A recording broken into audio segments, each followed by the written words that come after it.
So this is the Church of the Holy Family in Ardfinnan, about 15 kilometres outside Clonmel in County Tipperary. Lovely village with the river shore just across the road.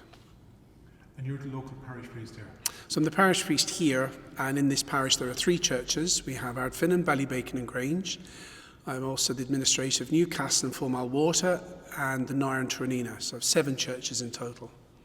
And you have a strong Tipperary background? Yeah, both parents are from Clonmel, even though they were married here. They went to London and I was born in London. I came back here in 1994, so very much over 30 years now in Clonmel. And because we're recording material to do with funerals and death, what was the kind of most striking thing for you when you moved back from London with regards to funerals in Ireland and funerals in England? Funerals in England, they take a long time. Anyone will tell you that. In England, when someone dies, which has happened, I've had family there who have died, even to go to a crematorium, you could be waiting 3, 4, sometimes 5 weeks from the time the person dies until the time of the funeral and the burial. In Ireland, it's quite quick, or has been quite quick. You could be deceased one day and then 3 or 4 days later is the funeral. And what we've noticed is in Ireland in particular, if you were living in England, you had to come to Ireland for a funeral, you had to drop everything and literally get on the plane or get on the train and the boat, which was what many of my family did over the years. When my grandmother died, for example, in 1986, we had to literally get on the train that night to be in Ireland the following morning because she was already reposing in the funeral home. So it is actually quite quick in Ireland.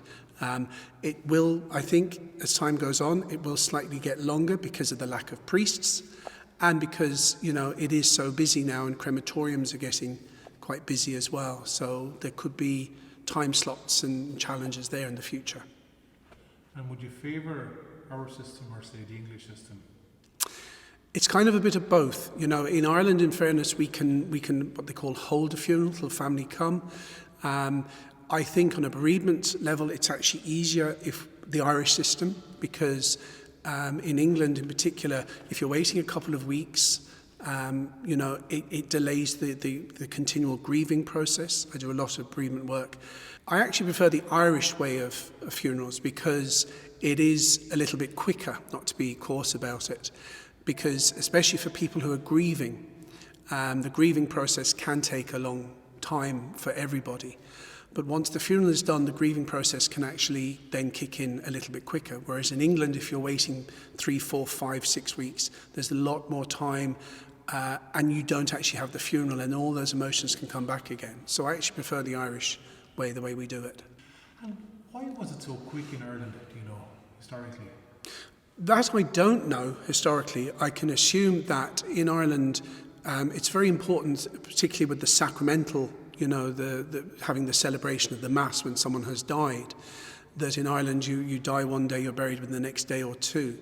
And I think it maybe goes back to the tradition even for baptism. If I go back to baptisms, many years ago, a child was born and they were baptized literally within a day or 2 because it was believed that they were strengthened when they received the sacrament. One of the oils we use, the oil of the catechumen, strengthens the child. And I think very much in Ireland it was probably a time that when a person dies, you bury them quickly so they get into heaven quickly. That was one of the kind of the folklores that people would have thought of. But also it's a case of allowing the people to grieve, to begin that journey much easier in that. So I think in England it's more of a practical thing that the funerals are so late because there's so many of them, whereas in Ireland we don't have the numbers that they would have, so it's easier to do it, particularly locally, particularly in villages and smaller towns. And even as a child coming over to your own grandmother's funeral, what was that? Was there a culture shock, or what difference did you see? Can you remember? Not so much so. I mean, the first funeral I actually came to in Ireland was my aunt who died suddenly, and that was the first time I saw someone in a coffin, and I was only 12 or 13 at the time. And I just remember, the support of the family and the community was very, very important. That's what I first noticed as a child. And even though it was kind of heartbreaking, I saw my father cry for the very first and only time in his life. But it just kind of brought the whole emotion that the community and the crowd of people that were there that knew my aunt or knew of the family, and the way the funeral was done and the lovely way it was done, even though she had died quite suddenly, it was done very respectfully. In England, I just sometimes find, because of the distance, because of the different, the longer it takes for people to come together for a funeral, it does take a little bit more time, and I think people are getting used to the idea that someone has died and now they're coming to do it. I think in England as well, when the funeral is done, sometimes they have a memorial service sometime later. We'd have something like that called a month's mind mass, where people come back and still remember the loved one, even though it's part of the normal Eucharist. But yeah, it was obviously very sad. Any time, like my two grandmothers had died, we had to come over all the time, my aunt and a few other people. And it's, the first thing is the practical. You have to get a train or a boat. You have to go down and buy tickets. You couldn't do it online. There was no internet in those days. I'm sounding really old now, but that's exactly what it was. Getting the boat, coming off and going straight to the funeral home. I remember for my uncle who died in the 90s, the same way. We got the coach, absolutely wrecked going into the funeral. We arrived the morning of the funeral. But that's how, the Irish do it. And that. So the time-wise, particularly if you've got family coming, it can be very difficult. Nowadays, I think we're very much more flexible, particularly as a lot of funerals, people are living abroad, like in America or Australia even. Sometimes we'll wait until they get back, and we can do that now. So that kind of, the peace that will give family as well. If they want to be here and can get here, we'll do all we can to assist them. And I suppose the science of embalmment is all that's helped that process too. Oh, exactly. Yeah, I mean the whole embalming way of preserving the bodies, and I presume, going back to your question earlier, why was it so quick? I presume there weren't many embalmers in those days, so that was the other reason why the deceased were buried quicker. Yeah. And do you think we're good at funerals in Ireland? I think we're very good at funerals in Ireland. What has happened is the church itself, within the liturgy, there is kind of like what we call rubrics or guidelines, and I'll show you the book later, of how a funeral is done. So obviously in a Catholic funeral, in a Christian funeral, we pray for the deceased, we pray for the happy repose of their soul, we pray for their loved ones, we remember their soul, and we commend them to Almighty God.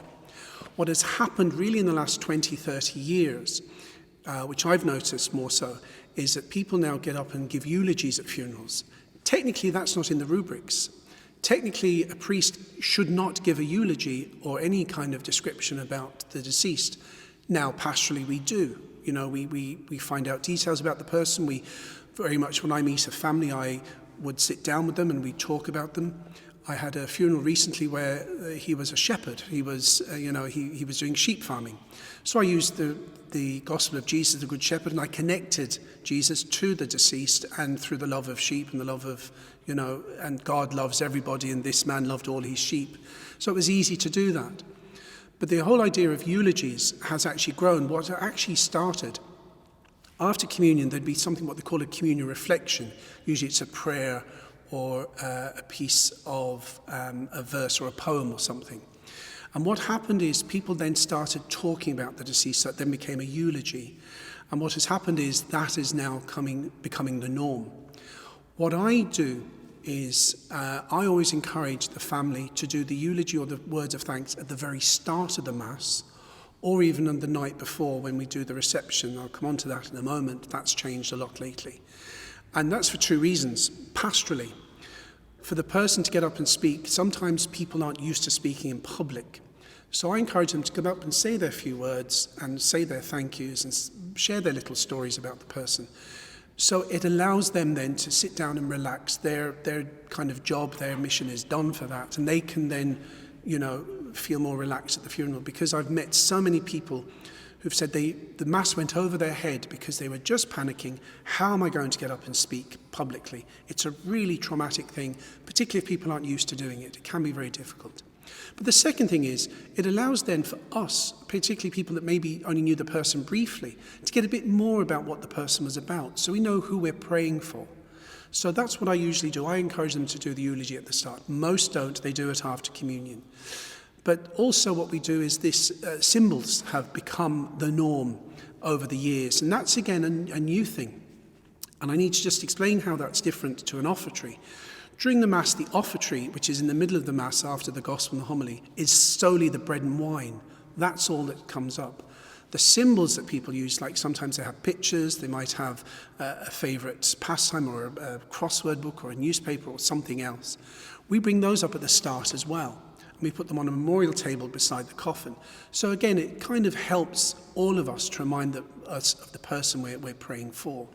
Again, that's not actually in the rubrics of the Mass. It's not there, but it's something pastorally that we have started to use, and it has expanded quite a lot. And when did that start? Can you remember? It's only in the last 20, 30 years as well.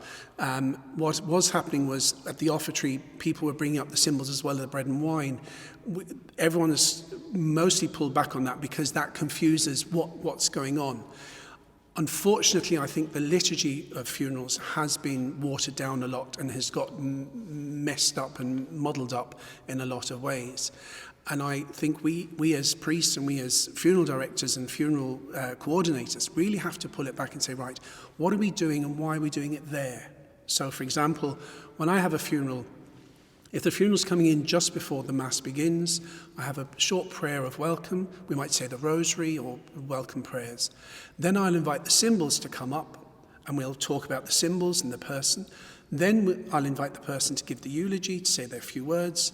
And then I'll say, now we have kind of gathered ourselves and we remind ourselves, let's stand for the opening hymn of the Mass. And then the Mass goes straight from the beginning of the Mass to the very end, which is then the prayers of committal. Really, nothing should interfere with that, and that's in the rubrics. And I just don't say that, it's actually in the rubrics. But there is a pastoral thing. Sometimes people insist on doing it at the end for various reasons, and I won't say no, but I'll just explain to them what I've just said to you. Pastorally, it's much easier to do it at the start. Also, if someone gets up and starts speaking about a person and I'm going to say the very same thing, it allows me to cut my bit out. Whereas if it's the other way around, people are hearing the same story twice. The thing with eulogies as well, if it's like a Sunday Mass, if people are coming to a Sunday Mass or even a weekday Mass, and people are getting up speaking about a person, they don't know that person. And some eulogies can be very, very long, some of them being 40, 50 minutes long even. Sometimes there have been eulogies where there's been 5 different people getting up. It kind of gets a little bit out of hand. It just needs to be maybe brought back again. And we really need to look at it. Every diocese we have our own, like a funeral directory. We guide people on the different things and that, and how to bring about all these changes that have happened. Even though the rubrics don't say it, pastorally it is there. And it's very good that every funeral is different, every funeral is unique. So you kind of go with what the family want and what they're kind of gauging. And, I had a funeral recently.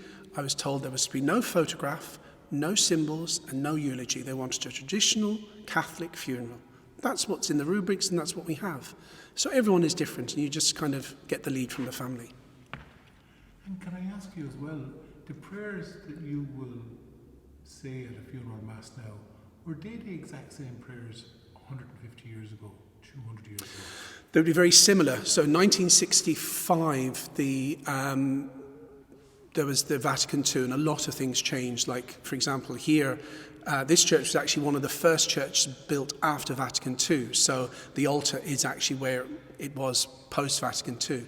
A lot of my other churches, you'll see the altar was at the back wall, and the priest would be facing, with his back to the people, facing where the sun rises.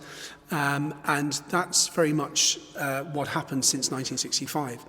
The general instruction of the Roman Missal, so the new Roman Missal came out in 2010, and I'll show you that book shortly. It's quite a big book. It has every Mass you can think of, including funerals, Sundays, weekdays, feast days, open years, praying for good weather even is in this book. So that's what the Mass is. That's how the structure is. So the prayers would be very similar, but obviously years ago there would have been the old Latin rite books. And I remember I gave a book, I think, to the museum recently, and it was amazing to see all the Latin and the English and the text and everything there, and the De Profunctus and all the different prayers in Latin and that. And it's a lovely tradition to have that and the prayers that are there. We say most of them now, obviously, in English or Irish, for those that wish it. But the prayer book itself, so there's a separate book called The Rite of Christian Funeral, which is there. And the other thing is, in the Rite of Christian Funeral, there's actually a section, a funeral outside of Mass. So you don't actually have to have a Mass to have a Christian funeral. And a lot of people don't realise this. So, for example, you can actually have a wedding, you can be confirmed, and you can have a funeral all outside of Mass. You don't need, and Mass would be the sacrament of the Eucharist as part of it. And that is used sometimes when a family say, look, he didn't go to Mass or she didn't go to Mass, but we want a Christian funeral. So we can adapt it and say, right, we'll have a funeral service or a funeral liturgy. On Holy Thursday, from Holy Thursday, Good Friday and Holy Saturday, no funeral Mass can be celebrated in any Catholic church in the world. So what happens? So it's a funeral liturgy outside of Mass. Again, it's in the rubrics and it states that. And I've done a few of those, obviously, at Easter, around the Easter time and that, where we've had a funeral service without Holy Communion, because that is the rubrics. And you can't have Holy Communion on Holy Thursday, Good Friday or Holy Saturday? Not at a funeral. You can, now on Holy Thursday, it's the Mass of the Lord's Supper. On Good Friday, Holy Communion is given at the Mass, at the celebration of the Lord's Passion, and that's from the consecrated host the night before.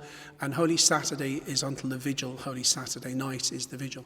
So a lot of funerals could take place on Easter Sunday, no problem, but Thursday, Friday and Saturday of Holy Week, there's no funerals to be celebrated. And were there any other days where funerals didn't take place? No, they're just the main three. Now, there are some Sundays, for example, Sundays in, I think, Lent, Easter and Advent. There's a book called the Ordo, which is like a calendar. It says no funeral masses may be, no masses for the dead, even funeral masses can be celebrated today. So what that means is we have the Mass of a Sunday. So the prayers, the readings, the creed, everything is done from the Sunday text, even though there's a funeral taking place. So what happens there is we offer the Mass for the person who has died. That this Sunday our Mass is offered for the person here, whose funeral we're also celebrating here. So the Mass takes place as normal up until the point of the concluding prayer, and then at the end then we have the prayers of commendation. So while it's not a funeral Mass, it is a funeral which is taking place during the Mass. Bit technical, but it works. What sometimes people do, particularly at funerals of priests' mothers or priests themselves or priests' family and that, will sing the Salve Regina. That's a very, very traditional. That's the Hail Holy Queen, which is a prayer obviously to Our Lady. Sometimes we sing that at cemeteries if it's appropriate to do so. And tell me this, have you noticed, going from maybe a different parish to a different parish, slightly different funeral customs within there that you'd have to observe? Yep, there are. Now, for example, here in the village, and the villages that I serve, at the graveside, it's the family will lower the coffin into the grave, whereas in the town, when there's a council there, the council will do it. I think that's for insurance reasons more than anything else. That's the first thing I noticed when I came out here. Some churches, they have what they use is called a pall. A pall is a long white garment, basically, which is placed over the coffin. And that's very much a symbol of the baptism shawl which was used, because when you come to funerals, you talk about baptism as well. We have the Easter or the Paschal candle here, which is lighting at every funeral. That's lit at baptism as well. And what happens at baptism, we give a light to the godparent, the baptismal candle, from the Paschal candle, which is the Easter candle lit on Holy Saturday night. And I remind the family that it's lit today at baptism, it's lit throughout the Easter season, and it's also lit at funerals, because it reminds ourselves that Jesus is the light of the world. So there's a connection to baptism. We then go to the pall, which is like the white shawl which is given to the child, the washing away of original sin, and just reminds ourselves of the purity of the child from beginning to natural end to when the person dies. And the Paschal candle is lit to remind ourselves of those baptismal promises. And the words at the stars, in baptism, deceased, receive the sign of the cross, may they now share in Christ's victory over suffering and death. So the connection of baptism and funeral in the Christian Catholic Church is very, very strong indeed. And that candle would be lit at every funeral? At every funeral, except Holy Thursday, Good Friday, Holy Saturday, because then the candle is gone before the new candle is lit on Holy Saturday night. Is that candle replaced by any chance every year? Every year. So on the candle here you have the year 2024 written on it. We'll show it to you later. Alpha and Omega, Christ's beginning and the end. And then you have the 5 grains, which are the 5 wounds of Christ, the 2 in the hands, 2 in the feet, and the 1 in the side, and shape of the cross. So there's a lovely ceremony on the Easter Vigil night where the candle is blessed and the grains of incense are placed into the candle. So that candle is there for the whole of the Easter season and for every baptism and funeral until the following Easter. So that's the Paschal candle. And in 40 days after Easter Sunday, you have Ascension Thursday. So we've moved it to Sunday now here in Ireland.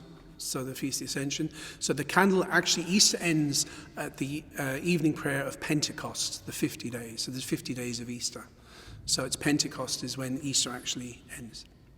Did you ever see people getting the land blessed under rogation days, the Tuesday, Wednesday and Thursday leading up? No. Land or spreading water on that day? That was an old tradition. Yeah. Again, before my time, I'm not aware of it. So. And when you mention Holy Saturday, do you ever, on this altar here or in the other parish churches, do you ever see people getting salt blessed or potatoes blessed or any? No. What I do notice on Easter is, particularly our Polish friends in Eastern Europe, they come on Easter and they have their food blessed for the day, which is lovely to do, lovely tradition, their eggs and their meat and everything. That's a tradition that's coming into Ireland because it's the great input that these people are bringing with them. That's lovely to do. You mentioned the incense there. Yeah. Was there any particular symbolism with the incense? There's an old prayer psalm which is used, "Let my prayer arise before you, O Lord, like incense." So incense is used that our prayers would lift up towards the Lord. So it's like, as you mentioned, the Ascension, the smoke rises. It's our hope that our prayers would rise before the Lord, the soul would rise on the last day. So incense is used just to reverence the body, because the body itself is believed to be the temple of the Holy Spirit as well. We also reverence the remains with holy water. Again, baptism, because they received water on their baptism, they receive it when they've deceased as well. So holy water is a very powerful symbol when it comes to funerals, and particularly the blessing of remains. And when do you get your holy water blessed here? So holy water would be blessed again at the Easter Vigil, the new water baptism. Obviously, if it runs out, we can bless it during the year. We would bless water, especially for baptisms as well, or if a deceased is coming in and there would always be holy water in the church, but there is a rite of blessing for any type of water. But particularly at Easter, we kind of keep the Easter water as long as we can. Would you ever come across people at a baptism bringing home a little bottle of holy water? Yep. Some people bring in their little bottles and they take the water with them. Sometimes they bring their own little cup or jug, which is a family heirloom, which they pour the water over the child. So there's lovely little traditions in regard to baptism that way as well. Obviously with baptism you get their names on the candle or their names even on the white shawl. That has increased as well in the last few years. And it's lovely to do that because it kind of connects then everything when we're talking about funerals. That even though their name is on a candle, more importantly their name is in God's hands as well. So we're kind of committing the child to the Lord's keeping until the Lord calls them home. And when you mentioned the christening shawl there, have you seen any older people with the habits, funeral habits in recent years? The last person I saw in a funeral habit was my grandmother in 1986. That has stopped. Nowadays they would bury people in their own clothes, more so than anything else. So. And I've come across it in Clonmel, the Third Order, the Franciscan. The Franciscan have a thought that they have their own kind of shawl and everything as well. They have their traditions there. That's lovely to do, and it's kind of, sadly I've been to a few of those funerals as well. So. And when you'd be at a funeral, would you ever notice things like where the family traditions where the family might cover in the grave when Mass would be going on or when people would be at the grave? Do you ever see that being done? I don't see that being done because I'm here, obviously, but I don't see it. There's a tradition, I think years ago, people used to throw some soil on top of the grave and everything. That doesn't really happen anymore. What people tend to throw in would be flowers, the loved ones. Sometimes people still do put in a little bit of earth and everything, or the family would dig the grave. I think that does still happen in some places, but not many. Most graves now, again, it's sadly for insurance reasons, they have to have proper gravediggers, they have to be insured to do it and everything in case there's an accident or anything. But as I say, the lowering of the coffin is usually done by the family here in the villages, but in the town it's usually the undertakers or the caretakers of the cemetery or the council would actually do it in Clonmel. I'm born and reared in the country, and I never even knew that would happen in the town. I didn't realise that at all. The council, is it? Yeah, you can't, they have to do it all. Yeah, wow, never knew that. We just take things for granted sometimes when you're living in another kind of way, you just take it for granted. Yeah. Now, here's one thing as well, can I ask you? Someone will have passed away, the month's mind mass, is that a big thing still? It is, but it's not as big as it used to be. So the month's mind, because there's such a lack of priests now and there's only so many masses, the month's mind, we usually have the month's mind here on a Saturday evening at 6:30, and the family would come to that as well. As I said, in England they have these memorial services maybe even a year after the person has died, and that's kind of a bigger event for the people in England. But it's still an important part of the grieving journey, that people can come together, particularly if people didn't actually be able to make the funeral, they couldn't get to the funeral, so they might go to the month's mind instead. So it's important for the grieving journey, and then the anniversaries every year afterwards. They're important milestones in people's lives. I don't think people ever forget the anniversary of the death of a loved one, or even the time or the moment, and it's very important for people to kind of, part of the grieving journey, to be part of that. But the month's mind, it's an important mass, it's an important journey. We'd always remember those who died recently, including within the last month, and that's why it's important for family to be able to do that and to gather. And do you find, we call it a Patron Day in Wexford, or the graveyard, Day of the Graveyard, is that still a big thing? So what we do here is once a year we have what we call the Cemetery Week.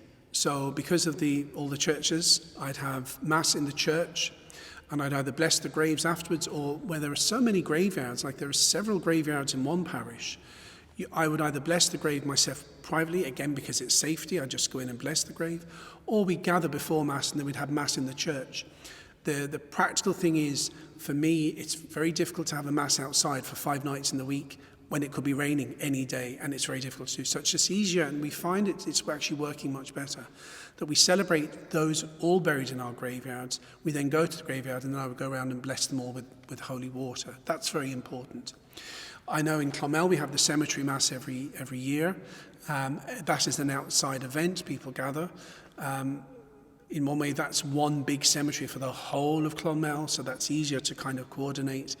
And then the graves are blessed. Or what sometimes happens is we ask people to bring a little bottle of water with them. We bless the water. They then go to their own graves and bless the graves themselves, with the blessed water from the Mass. So there's different ways of getting around it as well. I think it's very important to have cemetery masses because, particularly of those who are buried in the cemetery who no one remembers. I always think it's very important to remember God remembers them all. You might see a little stump or an old tombstone with no name, or kind of it's eroded, but someone is buried there, some soul, and we want to remember them as well. So the cemetery mass are important. So we take a week out in July, we do it the whole week. Then of course you have November. So we have the Holy Souls Novena, which takes place over 9 days. I usually start either the 1st or the 2nd of November, and we have Mass in the mornings and the evenings during that time, which is extra for our parishes. That there'd be one Mass in every parish across all the churches. And people come to Mass, remember our loved ones and the deceased as well. We actually have a little display of a cross here where people can light a candle and put it so it's kind of very much lit up, and it's lovely to see. And it's amazing that people will always remember our loved ones, particularly those who they can't remember, or no one remembers. It's lovely for people to do that.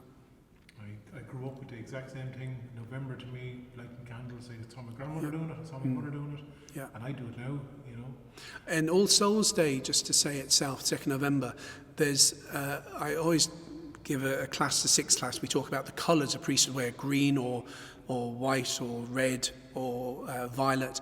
But I say there's 2 other colours, rose. Priests wear a rose-coloured vestment. It's not pink, I say it's rose. We use that twice a year on the 3rd Sunday of Advent and the 4th Sunday of Lent. But there's also a black vestment. And a black vestment is still a liturgical colour, even though it was after 1965 they were getting rid of the black vestments. But black is still valid. It can be used on the 2nd of November. I have one here to show you, which is used on the 2nd of November, which I got from Rome. I never knew that. And I'll show you the book where it says violet or black. So I always wear the black vestment on that Mass. In November we remember, is that what That's it. That's the thing, Holy Souls. And I know some people will come to the church, but I suppose you wouldn't have a problem with people lighting their own candles at home to remember the dead either. Oh no, I mean, we remember our dead everywhere. I mean, more so probably at home or going for a walk or obviously down the cemetery. That's how I remember my deceased loved ones. It's not always a church focus. Grief is very private to people. It's very unique. So people remember in different ways and very privately and uniquely as well. But the 2nd November Masses and the All Souls Novena is lovely for people to gather and be supportive of one another. Because I often say to people when we have those Masses, we've all grieved, we've all lost loved ones. Whether it's recently or 50 years ago, it's still a loss. And it's lovely to support people like that. That's why the Holy Souls Novena is so important for parishes to keep that tradition going. I mean, the memorial cards, people bring those in sometimes and leave them here. Some places bring them in.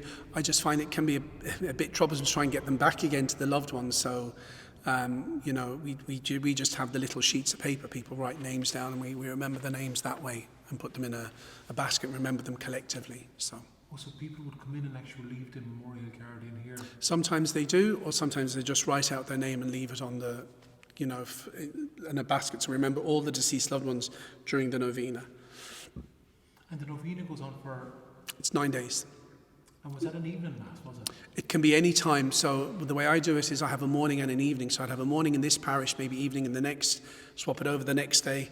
So people can get to at least one novena. And if they want to go to all 9, they can go all the evenings, all the daytimes.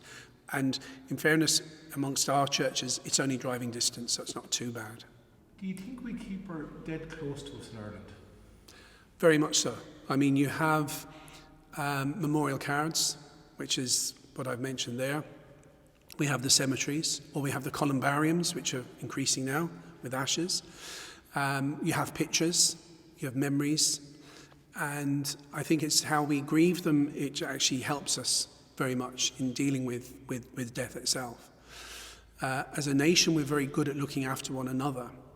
What I find especially when I do bereavement counselling or bereavement support with families is, we're very good to mind the family during the initial times. But then when you move on, there'll be another funeral around the corner, and then they're kind of the focus. But I'm always conscious there are still people grieving their own griefs. We have to be very careful with that. Grief itself, we're able to talk more about grief than we ever did. In the old days, I'm going back to my grandmother's time when she was a girl, someone died, just get on with it. That's life, you're going to die. Whereas now we're actually much more open at talking about our emotional health and bereavements and that, which is a good thing to do. When it comes to children and grief, in the old days, children were told, don't cry, or they weren't even allowed to the funeral and anything. I think that was wrong. I find with children, if you allow them to grieve the way they want to grieve and encourage them, you actually find they are much stronger. I'll give you an example. I had a funeral recently where a man's mother died. Now, this man's wife has already died a few years ago, and his son obviously lost his mother a few years ago as well. So it was his grandmother now has died, basically. And he turned around to his father and said, I know what you're going through, kid. So he'd lost his mother, now his father's lost his mother a few years later. So because he was able to grieve it properly, and has been able to grieve, and wasn't hidden from the fact that she had died, he was then there for his father. He's only still a young man himself.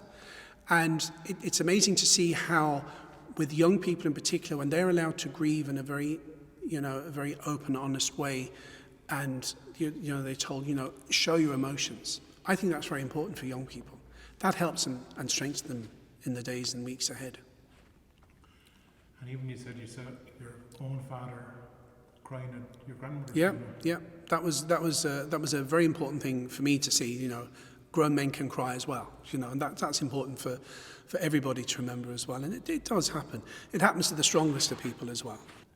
Even come back to your family over in England. Would they have wished to ever come back to Ireland to be buried? Yes, because they have. My father died in London, but he's buried in Clonmel. Mum's here now. My aunt and uncle who are in England, they're here, and my other uncle was only buried last year. Everyone's come back to be Ireland, and that does happen a lot. We sometimes have funerals which come mainly from England, obviously, where someone has died, and maybe a few weeks later they come to be buried here. In England, I was lucky. With the time my father died, it was only a week from the time he died till his funeral in Clonmel. We were lucky because there was no major incident in London. There was no backlog of post-mortems and everything. So we were able to have him back home here by the Friday, and the burial was on the Saturday, and the burial was on the Monday. So we were able to have that. And he had 2 funerals. We had one in London, we had one here. So it was amazing to do that as well. And I've had a funeral recently for a family from London for the very same. He's had a funeral mass in London, then he had a funeral mass here. And it was, it's tough on the family, but it was lovely for everybody to be able to be, I was at that funeral. What's it like on you? How are you able to do mass and know that? It's amazing that at my age now, and because I've been dealing with death all my life, from very young till only recently I lost an aunt as well. I kind of very much is my faith, that I know that person, I believe, has gone to God. And that's very much my strength.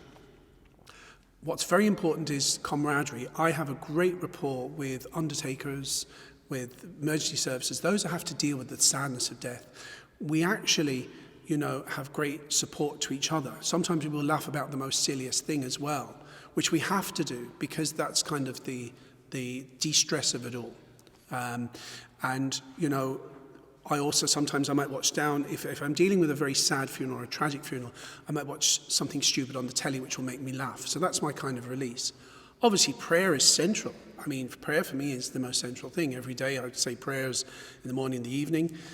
Prayer, obviously, when I'm about to celebrate a funeral mass for the person, no matter who they are or what they are. And I think it's very important that some funerals are very easy to do. Some can be very stressful. Some can be very difficult because of the circumstances. As you know, I had to deal with a very sad incident last year where 4 young people tragically lost their lives. I was involved literally from that night until, recently when we had the memorial.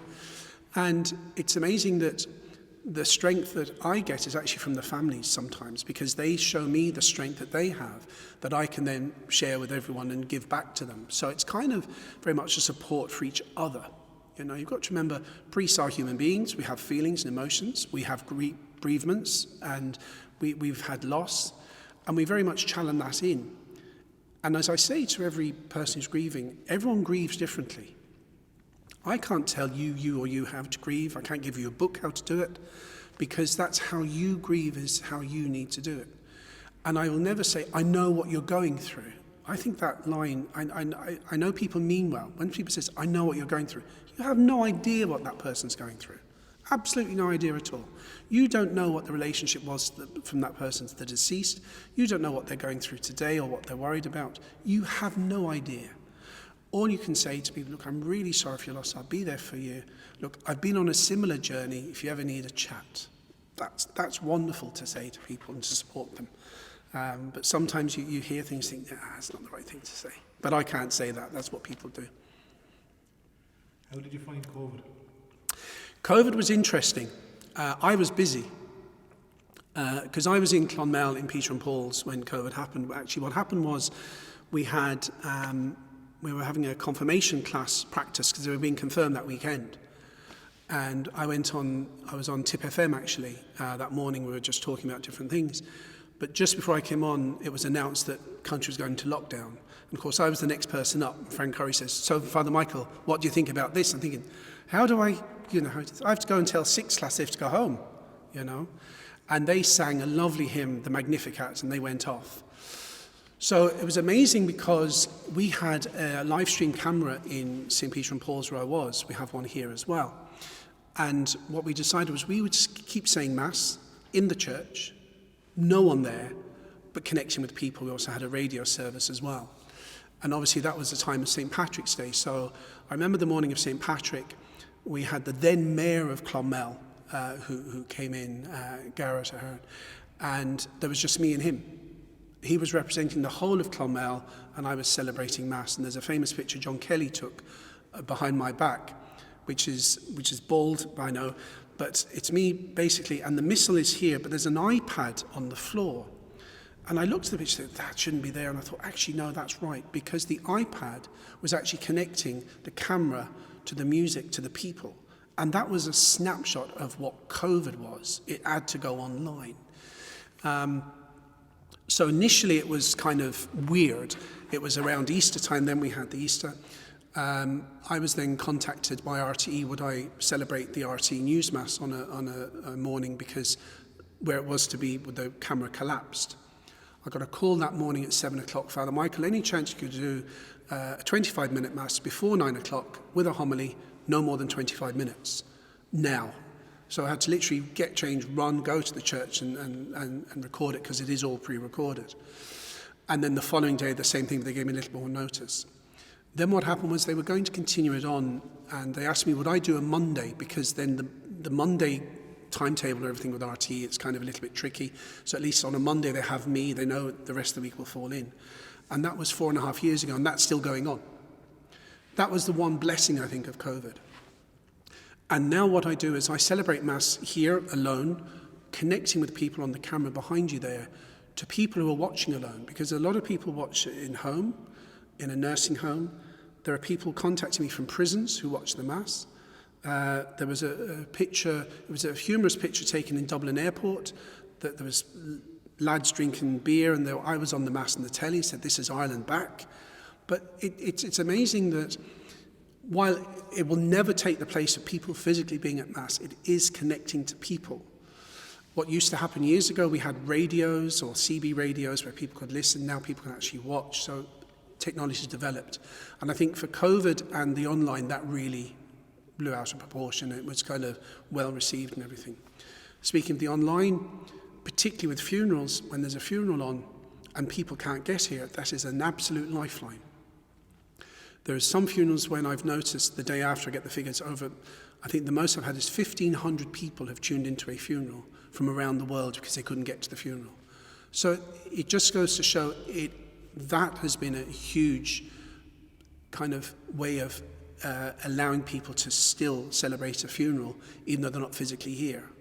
And while it doesn't take the place of people physically being at Mass, it allows them to be at the funeral, even if it's online. So that was the first thing with COVID. COVID and funerals was tough.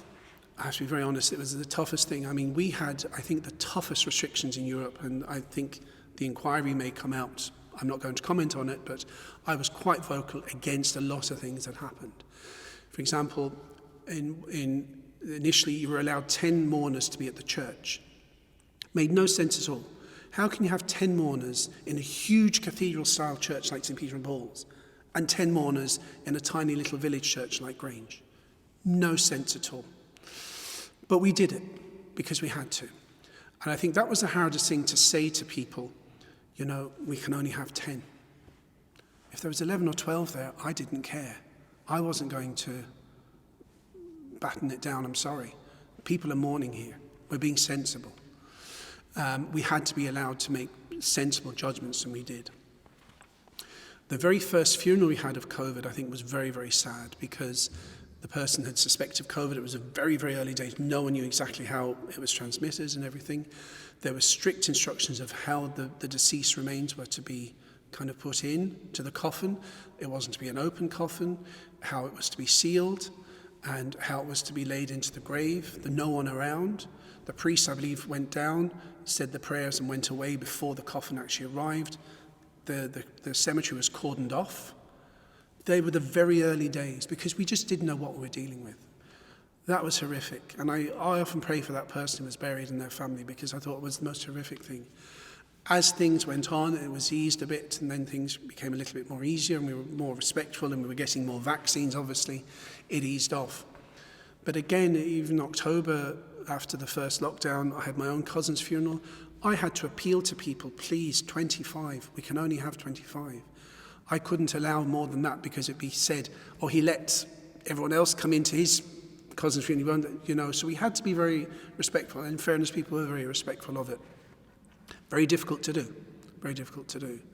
And I think for families who lost loved ones, even without COVID, just lost loved ones during you know, normal times, It was a very, very big challenge for them to have only 10 people assets. And I think that did affect people.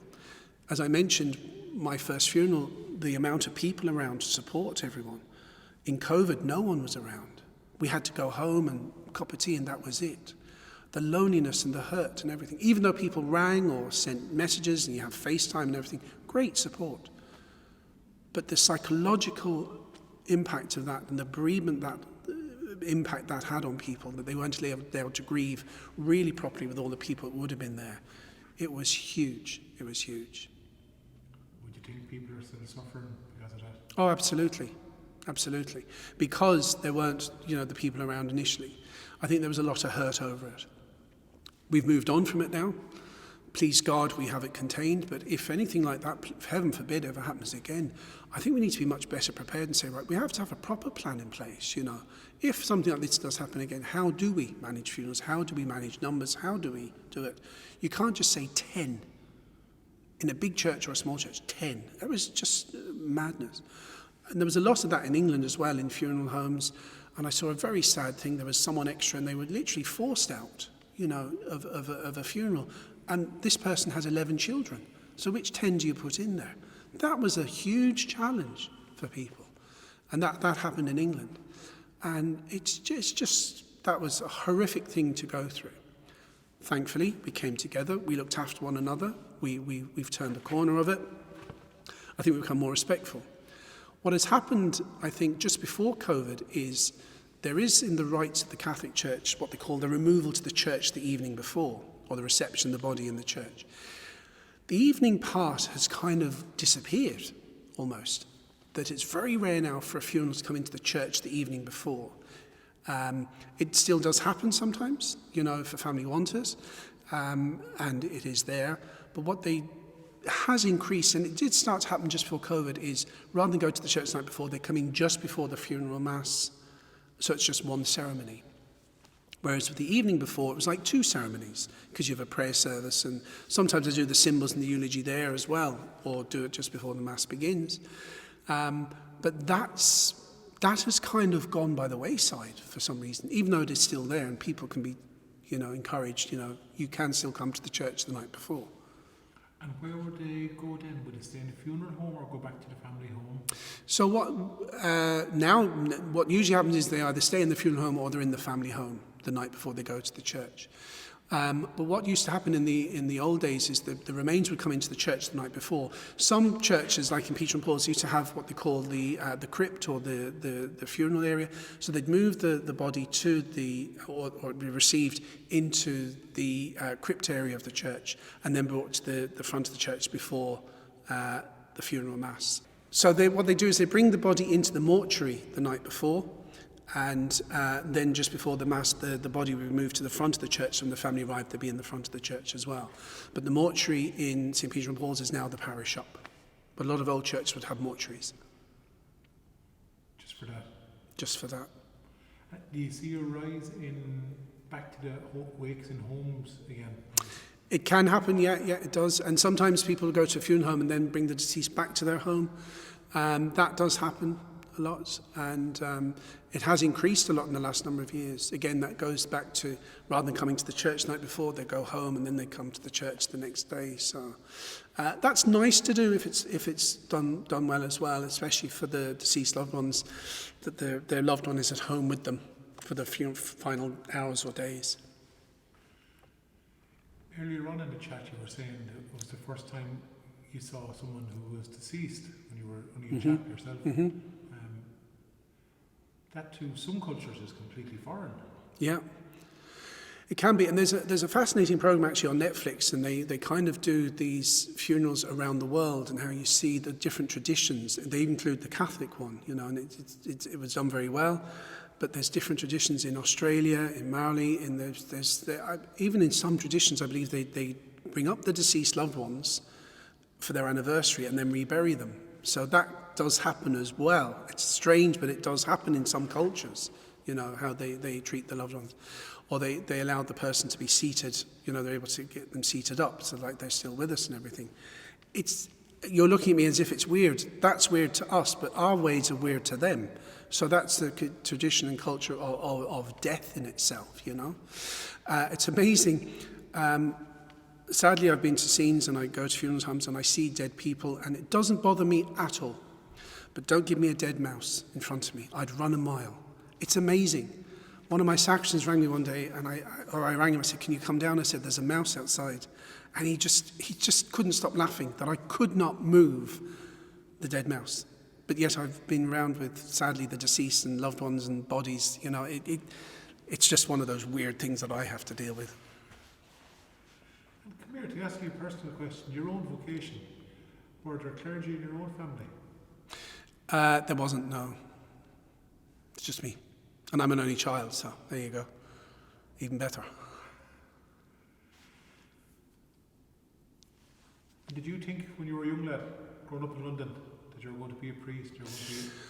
I think as a young lad, because I went to school in the Cardinal Vaughan School, which is the top Catholic school in London. Results-wise, they're off the scale. They're absolutely wonderful school. I still go to the school. I was there just in May. We're in the old Vaughanians, as they call it, and I did the rosary with them, and I spoke to the young people there about my vocation and that. But I also went to St. James's Church in Spanish Place, which was my Catholic church, and it was very much my love of liturgy, because it was done with all candles and thuribles and, you know, incense at every Mass, you know, not just funerals. So that's where my love of, you know, the church came from. When I was very young, when I was about 6 or 7, I actually had a pretend altar. You know, I'd break the wafers from ice cream and have Coke, pretend to be a priest, you know. Any priest will tell you they probably did that as a child, but they won't admit it. So the vocation was always there. I think when I was 18, I went to the Diocese of Westminster to see would I like to be a priest, and thought too young. And I kept putting it off because I wasn't good at studies. I liked school, but I didn't like studying school. So when I came to Ireland within the first year, I decided I was going to see about the diocese here in Waterford and Lismore. Again, I wasn't too keen. You know, the studies was put me off, and I just had a new job, and then my father died suddenly, so I put everything off. So it was in 2003 when a very good friend of mine, Father Colin O'Brien, he's sadly deceased 15 years ago now. Many people in Clonmel remember Colin. We went for lunch, and he said, "Well, are you going to give it a go or what?" So he kind of pushed me in, and he actually drove me to Maynooth. And I always say he drove me there and left me there, and then I became a priest. So it was, that was my vocation story, you know, it was long. Speaking of Colin, I was actually with Colin when he died, and it was one of the most saddest, prayerful, unique experiences of my life to be with Colin. Colin had very serious cancer but didn't tell anyone. At my ordination, and actually in my first Mass, that was the last time he was seen in public, or celebrating a public Mass. He died 3 months later. I went up to see him two occasions before he died, and then on the morning he died, actually arrived, and the nurse said, "Look, it's going to be today," which took us all by shock because he went downhill. But I remember him saying to me before, you know, when he was more coherent, he said, "I don't know how people of faith can deal with this." I said, "What do you mean?" He said, "Well, you know, I'm dying, but I'm okay with that. But if people don't have faith and they're dying, how do they manage?" He was worried about other people without faith. You know, he was great faith. Before he died, who came in then was Brendan Leahy. He's now the Bishop of Limerick. He's a very good friend of Colin's as well, and he taught me in Maynooth. And we were there, and while Colin was taking his last breath, we started singing the Salve Regina, which I mentioned. Colin's mouth started wording the Salve Regina as he took his last breath, and he just passed away peacefully. And we were all there, and we just said, "A saint has gone straight to heaven." You know, it was such a sad, moving, wonderful experience to be there, to see, you know. Sadly, I've been at many people when people have died, you know, in their last moments, and I think for family to be with a loved one when they're dying and see them, you know, and be with them, hold their hand and talk to them, that's very important for part of the grieving process as well. A lot of people don't get that chance. I didn't get a chance without my father, who died suddenly. But for people that do get that chance, it can be very hard and very difficult, and people say, "How will I cope?" and everything. It's just they're basically falling asleep, going to God. And it's a wonderful, you know, to to be there, as hard as it is, and it does help the grieving process.